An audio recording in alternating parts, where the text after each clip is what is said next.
qué estás dispuesto a trabajar cuando emigras?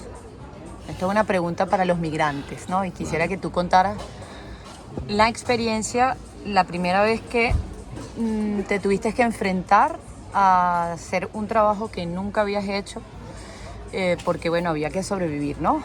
Un poco para poner en contexto, en la ruta de Irene, Herminio y yo estamos viviendo por el mundo, ya estamos en el 5.º país, ahora nos encontramos en Alemania, y bueno, queremos contar la experiencia y especialmente Herminio, que ha enfrentado muchos trabajos, un desafío de muchos trabajos muy distintos a su área profesional, que es la psicología, el psicoanálisis y la filosofía, para ponerlo así breve. Sí, pudiéramos definirlo como la ruta migratoria de nuestra decisión, de nuestras decisiones al emigrar. Mira, sí, es verdad lo que tú dices, es una pregunta abierta, porque dependiendo a quién se la haces y dependiendo en el tiempo que la hagas. Si tú, por ejemplo, haces esa pregunta antes de emigrar, tú me la hacías antes de emigrar, yo te podía decir, yo estoy dispuesto a todo, a lo que sea. Lo importante es hacerme un lugar, mantenernos, buscar nuestra calidad de vida. Así, había una serie de motivaciones que tú, sin saber cómo era el horizonte, tú decías, para allá voy y eso es lo que yo voy a hacer. Luego, si tú me la dices ahorita, después de los años que tenemos en migración, después de las experiencias que tenemos, yo ya te diría, bueno, ya hay cosas que no estoy dispuesto a hacer, ¿no? ¿Sí? Porque, bueno, porque no tengo quizás las capacidades físicas, o porque no tengo las motivaciones para hacer eso, o porque realmente no me gusta hacer eso. Entonces, ¿a qué uno está dispuesto? Irene, uno está dispuesto en función de tu situación, ¿no? Si cuando tú emigras como profesional, por ejemplo, tú emigras y tú preparas la migración, sabes más o menos hacia dónde puedes ir con tu profesión, sabes cuáles oportunidades hay o cuáles no, o qué tienes que hacer para llegar al nivel donde quieres trabajar, bueno, tú puedes hacerlo previamente, desde antes de la migración, ir preparándote para eso, si necesitas idiomas, si necesitas ciertos cursos que sean válidos aquí en Europa, porque hay cosas que tú vienes de América Latina, por ejemplo, y que no son reconocidas en Europa. Tienes que empezar de cero en ese sentido, ¿no? Claro, ahí tú estás poniendo el punto en cuanto a que si tú emigras sin tener un plan, en cuanto a que no vas con una oferta de trabajo. Claro. Es decir, por lo menos en el caso de nosotros, en nuestro primer país donde emigramos fue España, entonces había vamos a emigrar y qué estamos dispuestos a hacer para enfrentar esta migración. No, eso es partiendo del hecho de que estás yendo sin la oferta de trabajo y que puede que no puedas trabajar en tu área por las razones de homologación de estudios, o a lo mejor no tienes la preparación, o en el país no están buscando lo que tú estudiaste. Poco eso. Interviene mucho la etapa evolutiva en la que te encuentres, la edad que tú tengas. O sea, si tú emigras con 18 años, con 19 años, que tienes un mundo por delante, que estás aprendiendo de todo, se te hace mucho más fácil acceder a cualquier tipo de cosas para trabajar, para empezar de cero, para construirte un currículo profesional, estudiar, hacer diferentes cosas para sobrevivir. Cuando ya tienes un recorrido profesional y tú aspiras que por lo menos ese recorrido profesional se te reconozca y puedas trabajar en lo que tú has hecho. Y cuando es el caso de que no, por ejemplo, como nos pasó cuando llegamos a España, que al principio no podíamos trabajar en el área de la salud mental porque había que pasar por unos procesos y así como complejos. En nuestro caso, la mayoría de los psicólogos, la mayoría de los trabajadores sociales, la mayoría de los que tenían profesiones como la educación, el derecho, que vinieron medicina, a Europa y especialmente a España, se les hizo muy cuesta arriba poder trabajar en lo que ellos habían estudiado en sus universidades. O tenían que complementar sus estudios, o algunos incluso tenían que hacer nuevos estudios. Entonces, en ese caso... ¿Qué se está dispuesto a hacer? Dependerá del sujeto, pero sin duda alguna que tú buscas hacer lo que más se parece a tu deseo profesional. Sí, pero por ejemplo, a ti te tocó trabajar en restauración. Bueno, no estabas preparado para eso. ¿Por qué?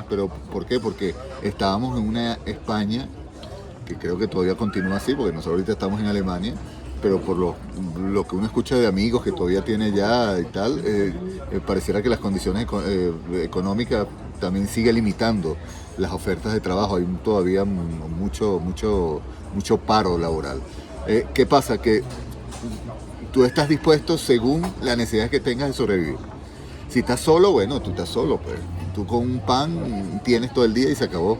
Pero si tú tienes una familia, tienes hijos o hijos, entonces claro, tienes que buscar la manera de hacer lo que sea. Y ahí cuando se abren las puertas de diferentes opciones. A mí me tocó empezar por la restauración, por ejemplo. ¿Y qué capacidades, qué tipo de cualidades entonces hay que tener? Por ejemplo, nosotros que venimos de Latinoamérica, que no está esa cultura.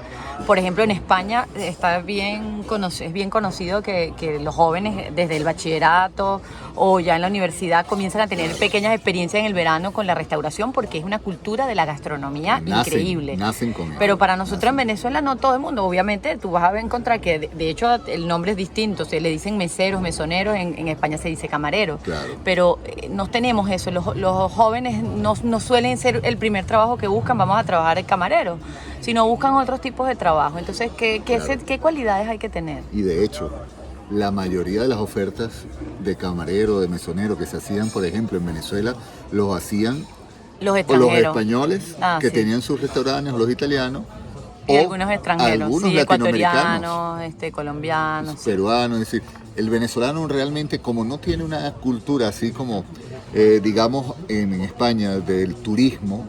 Si te vas a Margarita quizás puedas encontrar algo mejor, si te vas para otro sitio mucho, pero uno que no tenía esa experiencia tenía que empezar de cero, a aprender los términos, a cometer errores. No te imaginas la cantidad de errores que uno comete para llevar una copa, para llevar una bandeja, para que los tipos de café, las temperaturas de los cafés. Y entonces, ¿en qué cualidad?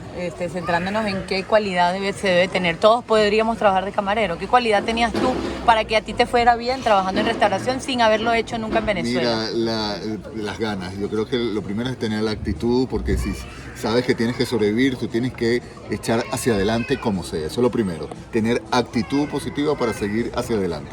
No, que si yo no pude, yo soy esto, yo estudié tal cosa. Ese duelo que lo pasamos todos. Ese duelo hay que trabajarlo. Pero en la medida que lo trabajas, tienes que enfrentar la nueva realidad. Entonces, y tienes que empezar a sobrevivir. Actitud y qué más. Luego, aprender. Tú tienes que aprender, porque si no, te duermes en el aparato. Hay que tener una habilidad manual, por ejemplo, dependiendo si va a traer camarero. En qué área trabajas en la restauración. Si es camarero, evidentemente, aprender a llevar la bandeja, a tomar una comanda, lo que pide el cliente.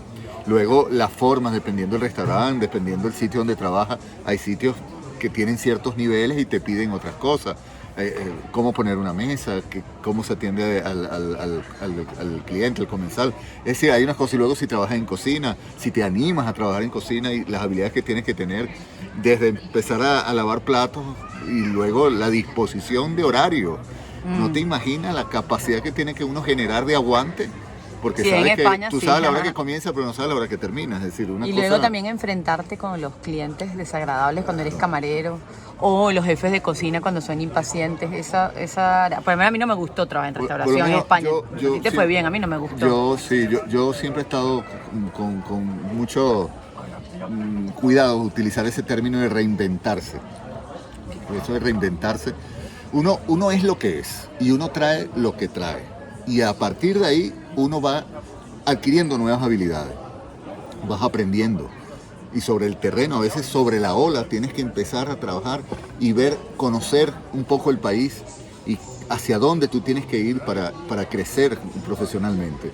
Y muchas veces se te presenta una oportunidad. Mira, hay gente que ha tenido que dispuesta a cuidar personas mayores, tú lo hiciste también. Físicas, adultas mayores, con discapacidades físicas o mentales. Y quizás por ahí tú dices, bueno, pero esto que yo nunca lo había hecho, uno dice, bueno, ¿y por qué no me hago un estudio, una cosa? Y me empiezo a dedicar a esto de una manera un poquito más profesional. Hay gente que va redescubriendo. Hay gente que puede encontrar que eso sí es una manera de, como dices tú, reinventarse. Hay gente que redescubrió el hecho de ser cocinero. y aprendió a ser chef en España. O a ser maestro de camareros, es decir, empezó a crecer y a mejorar y vio que sus habilidades físicas y sus habilidades intelectuales le permitían eso. ¿Y crees que importa la edad? Más allá de las ganas. A ver, la edad siempre importa, ¿no? Tú no tienes las mismas habilidades de un chico de 20 que una persona de 50, 60 años. Pero sí puedes tener la actitud Claro. una actitud joven. O la necesidad también. Y la necesidad. La necesidad quizás es la mayor causa para moverte. Entonces muchas veces hace que tú trates y tienes mejor actitud que un chico de 20. A mí me pasó que al principio había que empezar a hacerse un lugar en la restauración.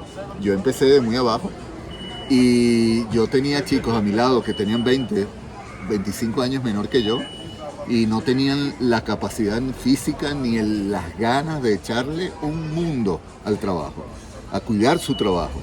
Y eso es una cosa que, bueno, como te digo, se involucra mucho el deseo que tienes de progresar, las necesidades que tengas, sea como una persona que esté sola, con familia, con otras necesidades. Entonces ahí es donde uno dice, bueno, ¿de qué soy capaz? Yo te digo, cuando salí de Venezuela yo decía que era capaz de cualquier cosa, pero en la medida que uno va pasando uno dice, ¿de verdad voy a hacer eso? ¿De verdad podré?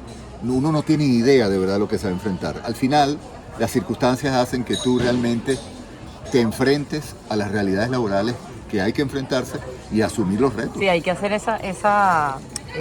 como dicen, ese cambio, ¿no? Un poco de estar consciente de que vas a enfrentarte con situaciones complejas, claro, y que claro, puede ser que no lo enfrentes bien y eso haga que el trabajo pues lo pierdas, ¿no? Claro, eso es lo más importante. Sí, sí. En otras oportunidades quisiera que hablemos de lo que no estarías dispuesto a hacer, pero vamos a dejarlo hasta aquí.